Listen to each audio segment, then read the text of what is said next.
वो अभी भी अपनी जवानी वाली जिंदगी ही जीना चाहता है जब उसके कई लड़कियों के साथ मजदूरी वाले संबंध थे। साथ ही हम देखते हैं कि बुरचट्टा चिकनी हुत को मन ही मन पसंद करता है और उसके साथ मजदूरी करने के लिए कुछ भी कर सकता है, लेकिन अपनी पत्नी के डर के कारण वो ऐसा नहीं कर पाता। दरअसल बुरचट्टा पैसों के लिए अभी भी अपनी पत्नी पर ही निर्भर था, इसलिए उसकी पत्नी चमन चौधरी हमेशा उसको दबा कर रखती थी। फिर एक दिन बुरचट्टे की मुलाकात दीनू दल्ला नाम के एक लड़के से होती है जो कि लगभग चिकनी हुत की ही उम्र का था। हम देखते हैं कि दीनू दल्ला भी बुरचट्टे की तरह ही एक आवारा था। अपनी बोट पर झील में इधर उधर घूमने और अपने दोस्तों के साथ बदतमीजी करने के अलावा उसके पास भी कोई खास काम नहीं था। इसके अलावा वो अपनी बोट में ही रहता था। अब क्योंकि बुरचट्टा और दीनू दल्ले का नेचर एक जैसा ही था, इसलिए उन दोनों में काफी अच्छी दोस्ती हो जाती है। जिसके बाद बुरचट्टा उसे अपने घर डिनर के लिए इनवाइट करता है। फिर रात को जब सभी बैठकर डिनर कर रहे होते हैं तो यहाँ पर दीनू दल्ला समझ जाता है कि बुरचट्टे की इस घर में कोई औकात नहीं है और यहाँ पर सिर्फ चमन चौधरी की ही चलती है। इसके बाद सभी चिकनी हुत के पति के बारे में बातें करने लगते हैं जो कि 10 सालों से जंग से नहीं लौटा है। वो बताते हैं कि चिकनी हुत से उसकी शादी 10 साल पहले हुई थी जब वो 16 साल की थी। शादी के अगले दिन ही उसके पति को जंग पर जाना पड़ गया, जिस वजह से अभी तक उसका कुआं सूखा ही पड़ा है। इसलिए चमन चौधरी चिकनी हुत पर कड़ी नजर रखती है और उसे एक पंछी की तरह पिंजरे में कैद करके रखती है। वहीं दीनू दल्ले से चिकनी हुत की ऐसी हालत देखी नहीं जा रही थी और वो उसे यहाँ से भगाकर कहीं दूर ले जाना चाहता था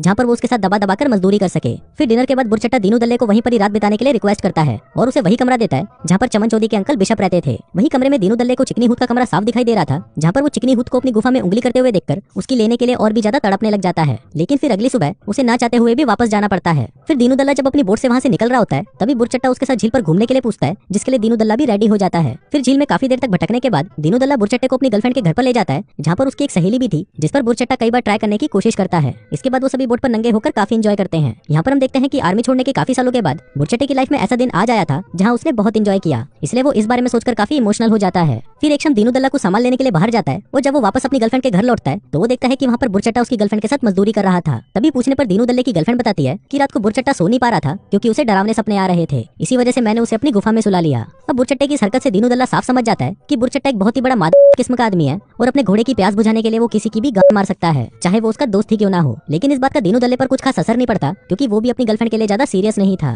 फिर बुरचट्टा दीनू दल्ले के साथ कुछ दिन उसकी बोट पर बिताने के बाद अपने घर वापस आ जाता है। अब क्योंकि वो अपनी पत्नी चमन चौधरी को बिना बताए दीनू दल्ले के साथ झील पर गया था और वापस आकर वो अपनी पत्नी का सामना नहीं करना चाहता था, इसलिए वो अपने घर से कुछ दूर जाकर दूरबीन से अपने घर को देखने लगता है। लेकिन तभी उसकी नजर चमन चौधरी के कजन पर पड़ती है जो कि अपनी 2 जवान बेटियों के साथ वहाँ पर आया हुआ था। अब क्योंकि बुरचट्टे को अपनी ठरक मिटाने के लिए 2 और शिकार मिल गए थे, इसलिए वो तुरंत अपने घर वापस आ जाता है। जिसके बाद वो उन दोनों जवान लड़कियों को अपनी बोट दिखाने के बहाने बाहर ले जाता है, जिसके बाद वो उनके साथ भी अपनी अश्लील हरकतें करना शुरू कर देता है। लेकिन तभी अचानक वहाँ पर उसका बाप आ जाता है और बुरचट्टे को ऐसा करते हुए देख लेता है। अब अपनी बेटियों के साथ उसको ऐसी हरकतें करता हुआ देखकर वो बुरचट्टे को बहुत गालियां देता है और अपनी दोनों बेटियों को लेकर वहाँ से चला जाता है। उसी समय दीनू दल्ला भी वहाँ पर मौजूद था और वो बुरचट्टे को ऐसा करते हुए देख रहा था। तभी उसके घर का माली दीनू दल्ले को बताता है कि बुरचट्टा बहुत ही ज्यादा गिरा हुआ और एक नंबर का ठरकी आदमी है जो कि कभी कभी उसकी बेटी के साथ भी मजदूरी करने के बारे में सोचता था। लेकिन उसने बुरचट्टे को धमकी दी थी कि अगर उसने कभी भी उसकी बेटी पर बुरी नजर डाली तो वो इसी पेड़ काटने वाले हथियार से उसकी गोटियां काट देगा। फिर अपनी इतनी बेइज्जती कराने के बाद रात को बुरचट्टा दीनू दल्ले से मिलने आता है और उसे बताता है कि वो और चिकनी हुत एक दूसरे से बहुत प्यार करते हैं, लेकिन उसकी पत्नी चमन चौधरी की वजह से वो दोनों एक दूसरे के साथ मजदूरी नहीं कर पाते।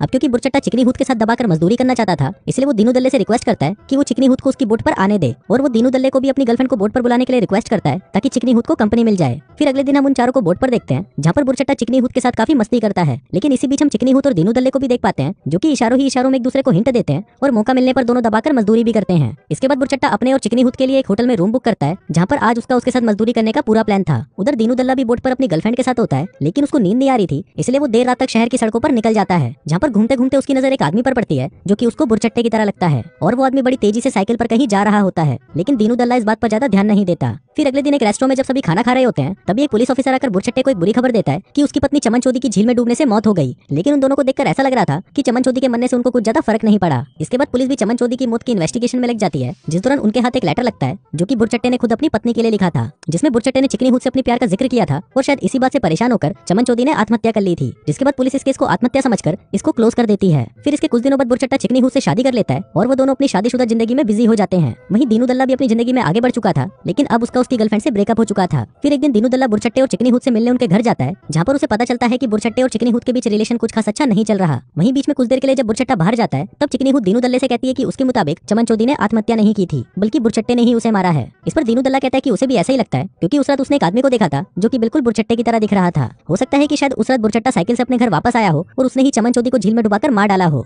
फिर एक दिन अचानक बुरचट्टे के घर पर एक आदमी आता है जो कि कोई और नहीं बल्कि चिकनी हुत का फौजी पति चवन्नी छाप था, जो कि पिछले 10 सालों से लापता था। अब उसे उसे वहाँ पर देखकर सभी शॉक्ड हो जाते हैं, लेकिन हमें पता चलता है कि वो यहाँ पर चिकनी हूत के लिए नहीं आया है, बल्कि वो इसलिए यहाँ पर आया है क्योंकि उसे अपनी बहन की आत्महत्या की खबर मिली थी। आगे वो बताता है कि वो अपनी बहन से चिट्ठी के जरिए बात करता था और उसकी बहन को भी पता था कि उसका भाई जिंदा है और उसने ये बात सबसे छुपा कर रखी थी। दरअसल युद्ध के दौरान दुश्मनों ने उसको कैदी बना लिया था, जिसके बाद वो उसे इतना ज्यादा टॉर्चर करते थे कि उन्होंने उसका छोटा नुन्नू भी काट दिया था। अब अपने कटे नुन्नू के चलते वो अपनी पत्नी को संतुष्ट नहीं कर सकता था, इसलिए वो वहाँ से वापस कभी घर नहीं आया। लेकिन उसकी बहन की मौत की खबर ने उसे यहाँ पर आने के लिए मजबूर कर दिया था। आगे वो उनको कहता है कि उसकी बहन आत्महत्या नहीं कर सकती क्योंकि उसने कुछ दिनों पहले ही उससे मिलने का वादा किया था और अपनी आखिरी चिट्ठी में उसने ये लिखा था कि वो बुरचट्टे को अपने घर से निकालना चाहती है। अब क्योंकि इस केस में एक नया मोड़ आ गया था, इसलिए पुलिस इस केस को फिर से रीओपन करती है और नए सिरे से अपनी जांच शुरू करती है। इसके बाद दीनू दल्ला चवन्नी छाप को बताता है कि उसने उस रात बुरचट्टे को काफी तेजी से कहीं जाते हुए देखा था और फिर पुलिस की मदद से दीनू दल्ला उस आदमी तक भी पहुंच जाता है जिसने बुरचट्टे को साइकिल किराए पर दी थी। इसके बाद साइकिल वाले आदमी की गवाही पर और नए सबूतों को देखते हुए पुलिस बुरचट्टे को गिरफ्तार करने आती है। लेकिन अब इस चीज से शर्मिंदा होकर बुरचट्टा पुलिस से कुछ देर का टाइम मांगता है और बिशप के कमरे में जाकर खुद को फांसी लगा लेता है। अब इस घटना के कुछ दिनों बाद चवन्नी छाप अपनी पूरी संपत्ति चिकनी हूत के नाम कर देता है और उसे कहता है कि अब वो कभी वापस नहीं आएगा क्योंकि उसने देश के बाहर अपना बिजनेस शुरू कर लिया है और वहाँ पर उसकी जिंदगी मस्त कट रही है। जिसके बाद वो वहाँ से चला जाता है। अब जिस दिन बुरचट्टे ने आत्महत्या की थी उसी रात दीनू दल्ला और चिकनी हूत दबा दबा कर मजदूरी करते हैं और अपनी ठरक से भरी हुई टंकी को खाली कर देते हैं। अब चिकनी हूत दीनू दल्ले के साथ शादी करके अपनी बाकी की जिंदगी खुशी से बिताना चाहती थी, लेकिन दीनू दल्ला उसे मना कर देता है और अपनी बोट पर वापस चला जाता है क्योंकि उसे कंफर्म नहीं था कि उस रात साइकिल पर बुरचट्टा ही था। लेकिन उसने चिकनी हूत के कहने पर पुलिस को गलत बयान दिया था और साथ ही झूठी गवाही भी दिलाई थी, इसलिए उसे लगता है कि इसके पीछे चिकनी हूत का भी हाथ हो सकता है और इसीलिए दीनू दल्ला उसे हमेशा के लिए बाय बोलकर वहाँ से चला जाता है। अब यहाँ पर चिकनी हूत उस बड़े से घर के साथ अकेली ही रह जाती है, जिसके बाद अब उसे एक ऐसे आदमी की तलाश थी जो उसकी ठरक की प्यास को बुझा सके। अब दोस्तों आप में से कौन कौन उसकी प्यास को बुझा पाएगा मुझे नीचे कमेंट करके जरूर बताएं। मैं मिलता हूँ आपसे अगले वीडियो में, तब तक के लिए